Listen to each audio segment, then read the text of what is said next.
You're listening to the CyberWire Network, powered by N2K.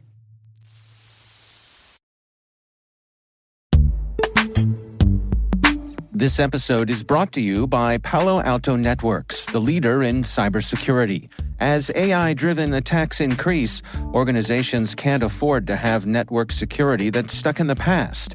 Discover how Palo Alto Networks can help you predict what's coming and proactively secure against it with a zero-trust, AI-powered network security platform built to secure whatever, whenever, wherever. To learn more, visit paloaltonetworks.com/network security platform.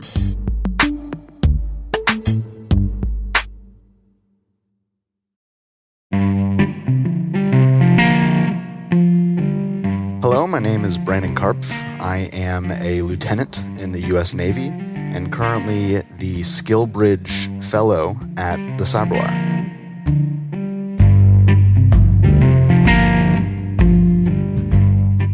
From a young age, knew I wanted to join the military. I remember my first thought of joining the military on 9/11. Being from New Jersey, the events of that day hit my community pretty hard.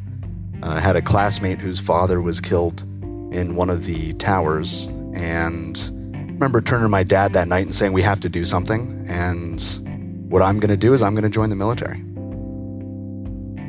My grandfather served in World War II. He was an Army infantry officer in the South Pacific. He spent the entire war doing the island hopping campaign under MacArthur. Growing up, I was his only grandson, and I got a lot of the war stories. He instilled in me that sense of service. Getting to the Naval Academy is not necessarily the easiest thing, but I knew I wanted to serve. My dad knew about the academies. He took me around to all of the various academies. As soon as I stepped foot in Annapolis, Maryland, with the water and the blue skies and the gold gilded dome of the Naval Academy Chapel and all the midshipmen in their whites, I knew that this was the place for me.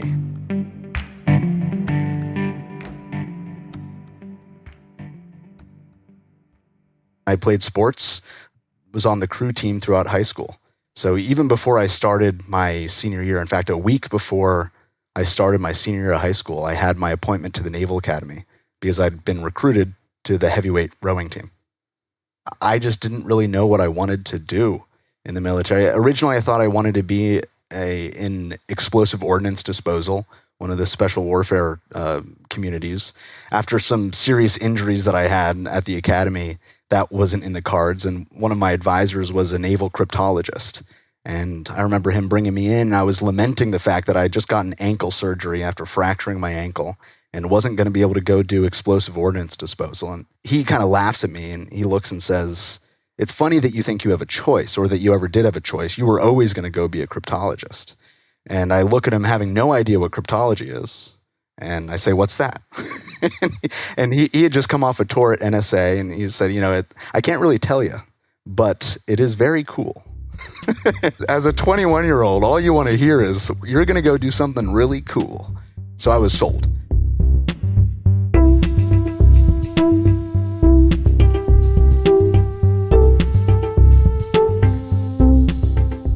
I did end up commissioning into the naval cryptologic field as a cryptologic warfare officer. They sent me to MIT to get a graduate degree, which was totally unique and not a normal thing.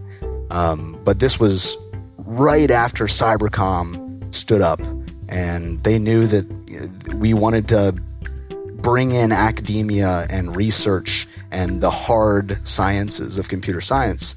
And so they sent me up to MIT basically to be a civilian for 2 years and just go to school and learn from the best. MIT is as unique an institution as the Naval Academy is, except entirely on the other side of the spectrum.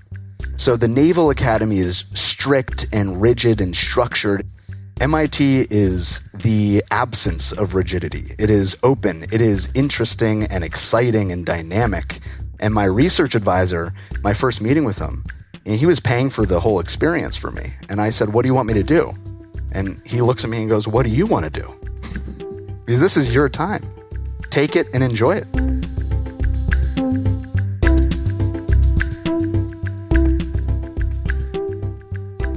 When working at the NSA and when working at Cyber Command as a active duty member of the Navy, in which there is a constant tension between maritime, Navy, traditional Navy leadership and career paths, and your role and your job at NSA and Cyber Command.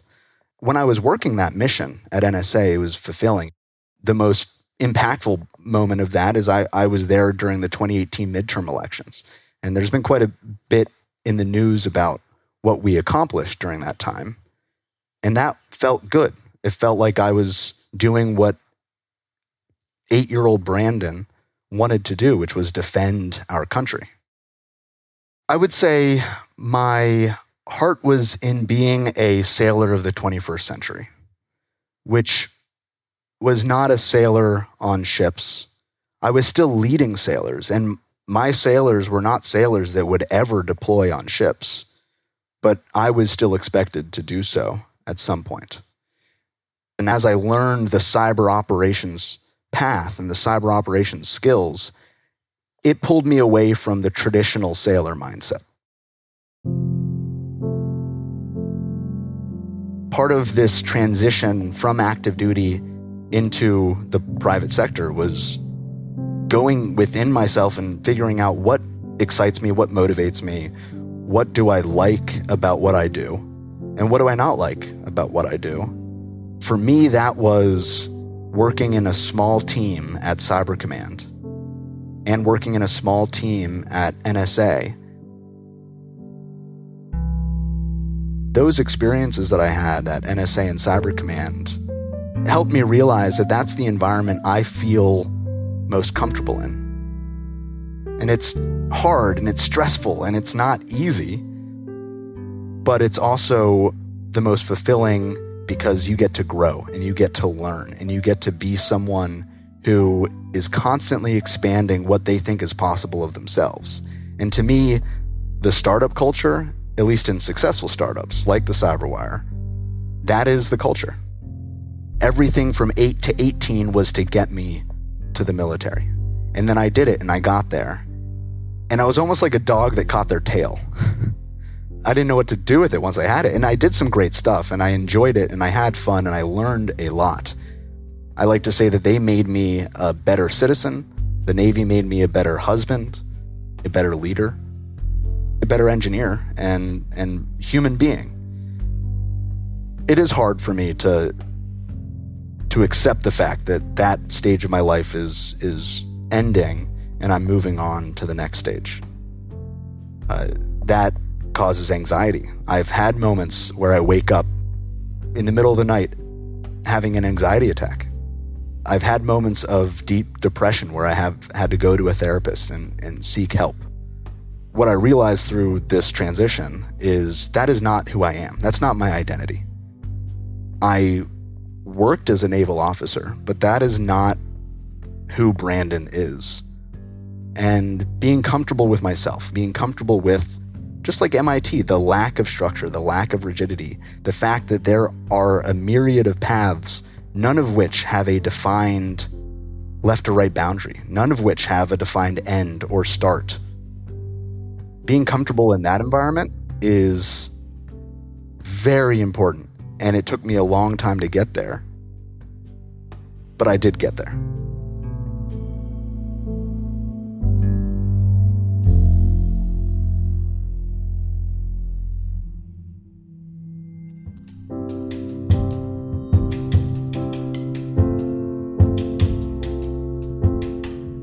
A big part of this next stage of life is I want to enjoy my time with my wife, do fun things together. Professionally, I'm really excited about this tech cybersecurity domain, especially in the private sector. I think it's important. It feels incredibly mission-oriented. The people are fun and fascinating. I want to be a member of that community. It's not just an industry. Everyone is passionate and driven towards securing the world against the bad guys. And I'm really excited to be a part of that. And I just want to contribute. I want to be a member. I want to help make that community as strong as it possibly can be.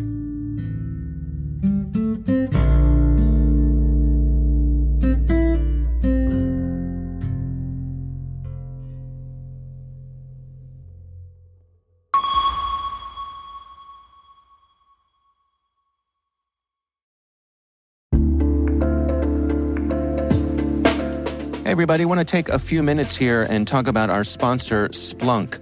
You know, you need to keep operations humming around the clock, but potential disruptions are everywhere. Splunk helps you predict problems and find and fix issues fast, so you can reduce risk and ditch downtime. The world's largest enterprises rely on Splunk's unified security and observability platform to become more efficient, resilient, and innovative. With Splunk, you can react quickly, evolve faster, and be ready for anything. Stay ahead of disruptions. Learn more at splunk.com/resilience.